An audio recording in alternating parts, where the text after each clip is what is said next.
Okay. ఈరోజు Indira Telangana all universities employees union CITU తరఫున ధర్నా జరిగింది. ఈ ధర్నాలో రాష్ట్ర వ్యాప్తంగా ఉన్న యూనివర్సిటీల నుంచి కాంట్రాక్ట్, అవుట్సోర్సింగ్, డైలీ వేజ్, అలాగే టైమ్ స్కేల్ ఉద్యోగులు పాల్గొన్నారు. మొత్తం ఈ కార్మికుల యొక్క ప్రధానమైన డిమాండ్ కనీస వేతనం 26,000 చేయాలనేసి, వారాంతపు సెలవులు ఇవ్వాలనేసి, అలాగే ఏదైతే రిటైర్మెంట్ అయిపోయి ఇంటికి వెళ్తున్నారో 30-40 ఏళ్ళు యూనివర్సిటీలకి సేవ చేసి చేతిలో చిల్లి గవ్వ లేకుండా ఇంటికి వెళ్తున్న పరిస్థితి ఉంది ఈ రోజున. కాబట్టి ఈ యూనివర్సిటీస్లో పనిచేసే అన్ని యూనివర్సిటీల కార్మికులకి కూడా రిటైర్మెంట్ బెనిఫిట్స్ కల్పించాలని, గ్రాట్యుటీ 20 లక్షలు ఇవ్వాలని, అలాగే ప్రమాద బీమా, ఆరోగ్య బీమా సౌకర్యం కూడా కల్పించాలని మొన్న బడ్జెట్లో ఆర్థిక మంత్రి గారు ప్రవేశపెట్టారు. పర్మనెంట్ ఉద్యోగులు అలాగే వాళ్ళ రిటైర్మెంట్ అయిపోయిన ఉద్యోగులకి, కుటుంబాలకి ప్రమాద బీమా, ఆరోగ్య బీమా వసతి కల్పిస్తున్నామన్నారు. అదేవిధంగా కాంట్రాక్ట్, అవుట్సోర్సింగ్ ఉద్యోగులకు కూడా సదుపాయం కలుగజేయాలని కూడా మేము కోరుతున్నాము. కనీస వేతనం 26,000 ఇవ్వాలి. ఈ రోజున పెరుగుతున్న ధరలకు అనుగుణంగా కార్మికులకి వేతనాలు పెరగట్లేదు. పనిచేసే చోట అనేకమైన సమస్యలు ఎదుర్కొంటున్నారు. కనీసం సెలవులు కూడా సరిగా ఇవ్వని పరిస్థితి ఉంది. కాబట్టి వీటన్నిటిని కూడా ఈ అసెంబ్లీ సమావేశాల సందర్భంగా పరిష్కరించాలని కోరుతున్నాం. మరొక విషయము, ఈ రోజున మొత్తం రాష్ట్ర ప్రభుత్వంలో ఉన్న ఉద్యోగులందరికీ కూడా పదవీ విరమణ వయసు 65 సంవత్సరాలు చేశారు. తెలంగాణ రాష్ట్రం వచ్చినప్పటి నుంచి అందరికీ కూడా అది అమలవుతోంది. కానీ కాంట్రాక్ట్, అవుట్సోర్సింగ్, డైలీ వేజ్ ఉద్యోగులకి మాత్రం ఆ పరిస్థితి లేదు. కాబట్టి మేము చేసిన పాపం ఏంటి, మాకు కూడా 61 సంవత్సరాలు పదవీ విరమణ వయసును పెంచాలనేది కూడా ఈ ధర్నా సందర్భంగా మేము రాష్ట్ర ప్రభుత్వాన్ని డిమాండ్ చేస్తున్నాం. ఈ డిమాండ్స్ని ప్రభుత్వము దృష్టిలో ఉంచుకుని ఈ బడ్జెట్ సమావేశాల్లో నిర్ణయం చేయాలని, లేని పక్షంలో రాబోయే రోజుల్లో మొత్తం అన్ని యూనివర్సిటీల్లో ఉండే అన్ని క్యాడర్ల నాన్ టీచింగ్ ఉద్యోగులందరినీ కలుపుకుని మా ఉద్యమాన్ని ఉధృతం చేస్తామని కూడా ఈ రోజున మేము సర్కార్కి తెలియజేస్తున్నాం.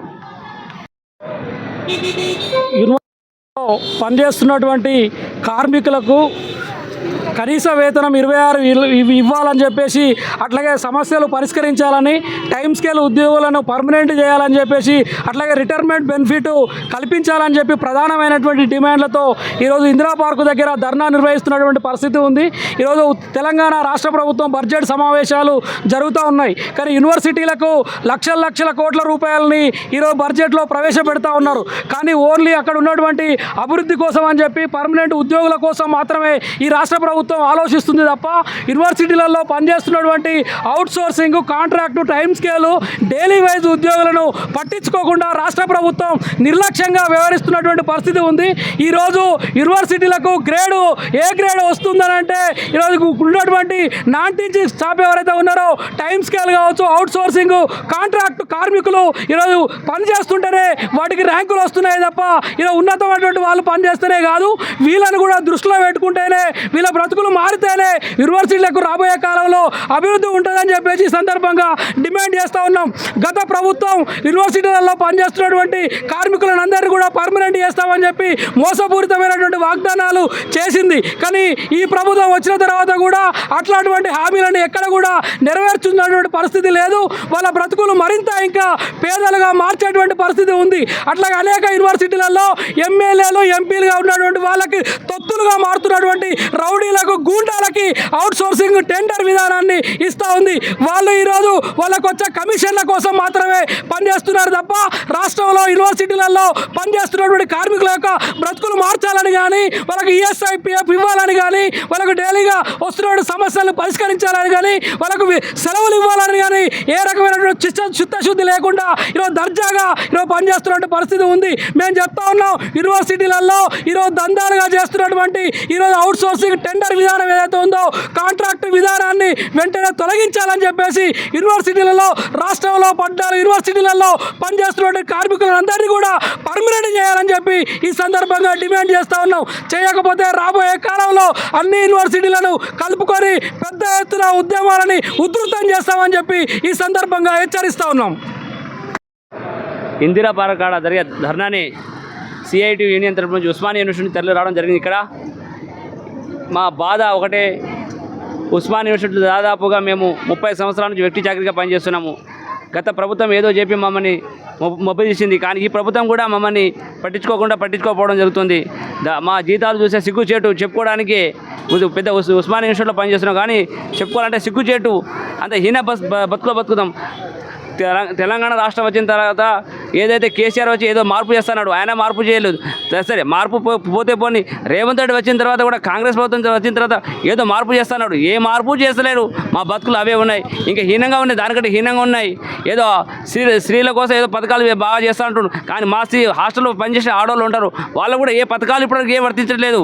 జీతాలు కనీస జీతాలు చెప్పుకుంటే వాళ్ళ ఇంట్లో పనిచేసే వాళ్ళు లక్షల రూపాయల జీతాలు ఉంటాయి, కానీ మేము ఘోరంగా ఎంత పని చేసినా పిల్లల కాడికి వాళ్ళు వామిటింగ్ చేసే కడుగుతున్నా కూడా మా బతుకులు ఘోరంగా ఉంటాయి. ఇలా వాళ్ళకు కొద్దిగా ఫుడ్ బాగలేకపోతే రోడ్డు వేస్తారు. మా జీతాలు అంతా ఘోరంగా ఉన్నా మేము ఏం చేసినా మమ్మల్ని పట్టించుకో. ఒకరోజు మేము పని చేస్తే రాష్ట్ర వ్యాప్తంగా అందుకొందలు అయితే. కాబట్టి ఇప్పటికైనా కళ్ళు తెరవండి రేవంత్ రెడ్డి గారు, మమ్మల్ని పట్టించుకోండి. ఉస్మానియా యూనివర్సిటీలో పనిచేసే కార్మికులకు మాకు దాదాపుగా 26,000 జీతాలు మనం కనీస వేత జీతాలు అయినా పెంచండి. సిగ్గుచేడు. ఉస్మానియా యూనివర్సిటీలో ఎంత జీతం తగ్గులో పనిచేస్తున్నట్టే 1000 కోట్లు ఇచ్చావు. ఎవరికి ఇచ్చినావు? నీ ఇంటి కోసమే తీసుకున్నావు. నా లెక్కకైతే మీ ఇంటి కోసమే తీసుకున్నావు. వచ్చినావు విద్యా సంస్థలో పనిచేసే విద్యార్థులే కాదు కదా, దాంట్లో ఉండే కార్మికులు ఉంటారు, అవుట్సోర్సింగ్ ఎంప్లాయీస్ ఉంటారు, వాళ్ళు కూడా మీరు చూడాలి. ఒక రకంగా వచ్చి ఎవరిని చూడకుండా వస్తాను పోతానంటే ఇది కరెక్ట్ కాదు కదా మీరు చేసే నాయకత్వం. ఇప్పటివరకు విద్యాశాఖ మంత్రి లేకుండా నడిపిస్తున్నారు మీరు. ఎంతవరకు న్యాయం ఇది? చూడండి, మమ్మల్ని చూడండి. మీరు ఈ 26,000 జీతాలు మేము చేసే వరకు మేము ఆ పోరాటం ఆపదు, మేము నిర్వహించే ఉండదు. ఇటు పరిస్థితిలో CITU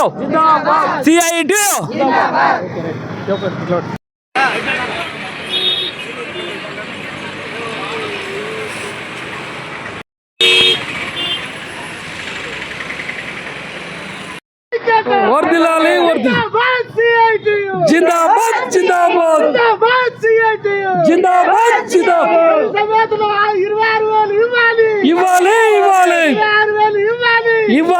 ఇవ్వాలి.